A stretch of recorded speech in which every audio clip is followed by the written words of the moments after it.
তোমরা তোমাদের যে দেশে আছো সেই দেশে স্যার ডেনমার্ক আমেরিকা সবাই এখানে আছি আপা, ডেনমার্ক আমেরিকা সবাই আছি। আপা আপনি এখন আমাদের কিছু নির্দেশনা দেন, আমরা প্রবাসী থেকে কি করতে পারি, এবং বাংলাদেশে আমাদের যে ফ্যামিলি আছে, আত্মীয় স্বজন আছে, আমাদের যে বিভিন্ন দলের নেতৃবৃন্দরা আছে, আমরা কিন্তু অর্থনৈতিক থেকে বিভিন্নভাবে সহযোগিতা করতেছি, যার যেভাবে পারি আমরা বাকিটা আপা আপনি নির্দেশনা দেন, আপনার নির্দেশনা মতো আমরা কাজ করবো বাংলাদেশে এবং প্রবাসে। তোমাদের যেটা করতে হবে একটা হচ্ছে তোমরা যে দেশে আছো সেই দেশের আইন কানুন মেনে ইউতে ইউরোপিয়ান ইউনিয়নে যেখানে তোমার ওখানকার পার্লামেন্টে যেখানে আছো সব জায়গায় এই জনমত তৈরি করতে হবে। সন্ত্রাসের রাষ্ট্রে পরিণত করছে বা মানুষ খুন করছে, আজকে খুন করছে। আজকে তুমি জানো আমাদের মোহাম্মদ হোসেন মায়ের বাড়িতে আগুন,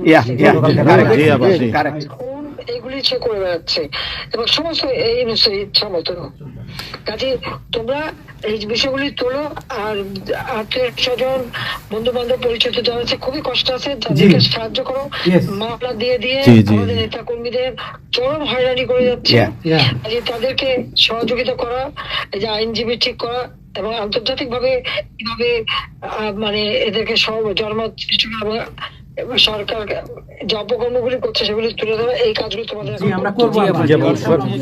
আপা একটা জিনিস একটু সন্দেহ লাগতেছে আপা, তাদের সাথে তোমরা থাকবা, কাজ করবা, আর দেশের ভিতরেও মানুষকে যে এই সরকারকে না তাড়ালে দেশের মানুষের মুক্তি দেয়, যে এরা জঙ্গিদের সাথে হাত মিলিয়ে এই নিউজ যাকে সবচেয়ে বেশি সুবিধা আমি দিচ্ছি, গ্রামীণ ব্যাংকে 400 কোটি টাকা আমি দিয়েছিলাম যখন 96 সালে সরকারে ছিলাম, ব্যাংকটা বসে যাচ্ছিল। আমাদের অপরাধটা কি ছিল? কারণ ইউনুসের কথায় তারা এই হত্যাকাণ্ড চালিয়েছে এবং সেটা তারা বলছে 15 জুলাই থেকে এরপরে এই পর্যন্ত যত হত্যাকাণ্ড হচ্ছে, অগ্নিসংযোগ সবকিছু তা ইউনুসের নির্দেশেই এই এত বুকের মায়ের কোল খালি হয়েছে, এত পুলিশ মারা গেছে, আর সব থেকে মারা গেছে তো আওয়ামী লীগের নেতা কর্মী।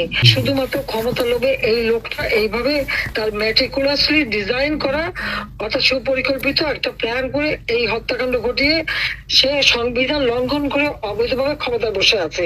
এখন উনি নাকি আমাদের বিচার করবেন, সে নিজেই খুনি। ইউনুস নিজে খুনি, তার সমন্বয়করা খুনি। শেয়ার মার্কেটের টাকা উধাও, ব্যাংকে টাকা নাই, ব্যাংকের টাকা উধাও, গেল কোথায়?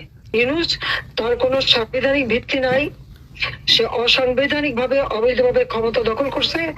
ইনশাল্লাহ তার বিচার ওই সংবিধান মোতাবেকই হবে এবং তার ওই চালা চামুন্ডা যে করার সাথে আছে আর উপদেষ্টা এবং সমন্বয়কারী সবকটার বিচার বাংলা মাটিতে হবে। প্লিজ আপা আমি যে কথাগুলি বলি রাখো, তোমার রেকর্ড করে রাখো, তোমার প্রচার করো, আমার আপত্তি নেই।